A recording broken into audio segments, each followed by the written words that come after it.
اعوذ باللہ من الشیطان الرجیم بسم اللہ الرحمن الرحیم السلام علیکم رحمۃ اللہ وبرکاتہ۔ آج ہم سورہ بقرہ کا ترجمہ تفسیر اور خلاصہ بیان کریں گے۔ جیسے کہ کل بھی ہم نے 2 صورتوں کا ترجمہ تفسیر خلاصہ بیان کرا تھا، جس میں ارشاد ربانی ہو رہا تھا، تم ڈرو اس دن سے جس دن کوئی شخص مطالبہ ادا نہ کرے گا کسی دوسری کی طرف سے کچھ بھی، نہ قبول ہوگی اس کی طرف سے سفارش، نہ لیا جائے گا اس کی طرف سے کوئی بدلہ، نہ وہ مدد کیے جائیں گے۔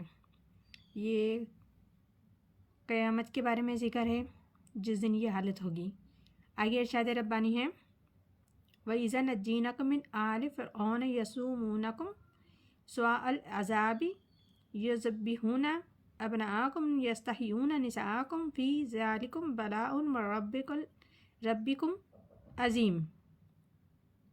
اور یاد کرو اس وقت کو جب کہ رہائی دی ہم نے تم کو فرعون کے لوگوں سے، جو دیتے تھے تم کو بڑا عذاب، ذبح کرتے تھے تمہارے بیٹوں کو اور زندہ چھوڑتے تھے تمہاری عورتوں کو، اور اس میں آزمائش تھی تمہارے رب کی طرف سے بڑی۔ اب ان آیات میں اللہ تعالیٰ نے احسانات اور ان کی ناشکری کے بارے میں ذکر کیا ہے، یہاں تک کہ ایک کے بعد ایک، جیسے کہ کوئی قرارداد جرم کہ تم نے یہ کیا، تم نے یہ کیا، اس طریقے سے بیان کیا ہے کہ اللہ تعالیٰ نے کہا، ارشاد فرما رہے ہیں کہ یاد کرو جب ہم نے تم کو نجات دی آل فرعون کی قوم سے، تمہارے دلوں میں جو خوف تھا، جو فکر میں لگے رہتے تھے کہ وہ گلے کاٹتے تھے تمہارے بیٹوں کے اور زندہ چھوڑ دیتے تھے تمہاری عورتوں کو، یعنی لڑکیوں کو، کہ زندہ رہ کر بڑی ہو جائیں۔ اس میں ان کا یہ مطلب تھا کہ ان عورتوں سے خدمت گزاری کا کام لیتے تھے۔ اس واقعے میں بڑی تمہارے رب العزت کی طرف سے تمہارا ایک بھاری امتحان تھا، کیونکہ کسی نے فرعون سے یہ پیشن گوئی کی تھی کہ بنی اسرائیل میں ایک لڑکا ایسا پیدا ہوگا جس کے ہاتھوں تیری سلطنت جاتی رہے گی، یعنی کہ اس کا خاتمہ ہوگا۔ اس لیے اس نے نوزائیدہ لڑکوں کو قتل کرنا شروع کر دیا اور عورتوں کو زندہ رکھتے تھے۔ ان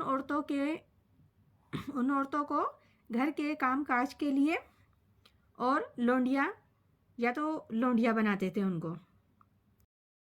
آگے ارشاد ربانی ہے، وَإِذَا فَرَقْنَا بِكُمُ الْبَحْرَ وَأَنْجَيْنَاكُمْ وَأَغْرَقْنَا آلَ فِرْعَوْنَ وَأَنْتُمْ تَنظُرُونَ جب پھاڑ دیا ہم نے تمہاری وجہ سے دریا کو، پھر بچا لیا ہم نے تم کو اور ڈبو دیا فرعون کے لوگوں کو، تم دیکھ رہے تھے۔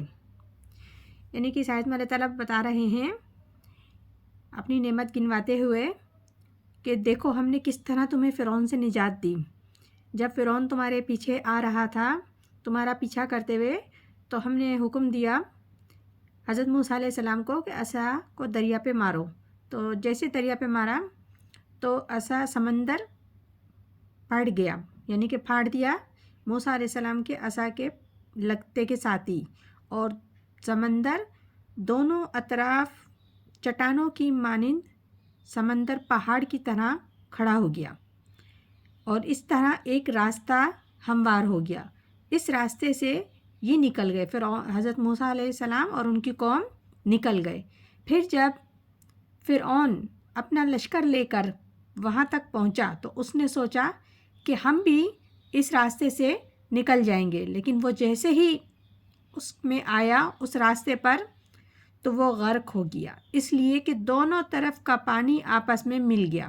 یہ تھی کیفیت، معجزانہ کیفیت۔ یہ کوئی فطرت یا اصول کے مطابق کوئی بات نہیں تھی، بلکہ یہ معجزہ تھا جو رب العزت نے حضرت موسیٰ علیہ السلام کے لیے کیا۔ بنی اسرائیل کی جو نعمت اللہ تعالیٰ نے حضرت موسیٰ علیہ السلام کو اور ان کی قوم کو عطا کی تھی کہ ان کو فرعون کے عذاب سے نجات دلائی، کہ دریا کو پھاڑ کر ان کے لیے راستہ ہموار کرا، پھر تمہارے لیے راستہ کھول دیا اور تمہاری نظروں کے سامنے فرعون کے لشکر کو غرق کر دیا۔ تم دیکھ رہے تھے، کیونکہ حضرت موسیٰ علیہ السلام اور ان کی قوم ساحل پہ کھڑے ہو کر وہ دیکھ رہے تھے کہ فرعون کا لشکر سمندر میں غرق ہو گیا۔ یہ سورہ بکر ہے، جس کی ابھی ہم نے 2 صورتوں کا ترجمہ تفسیر خلاصہ بیان کیا. آئندہ بھی آگے مزید انشاءاللہ کرتے رہیں گے. اللہ تعالی ہم سب کو قرآن پاک صحیح پڑھنے، سمجھنے اور عمل کرنے کی توفیق عطا فرمائے. آمین ثم آمین. جزاک اللہ.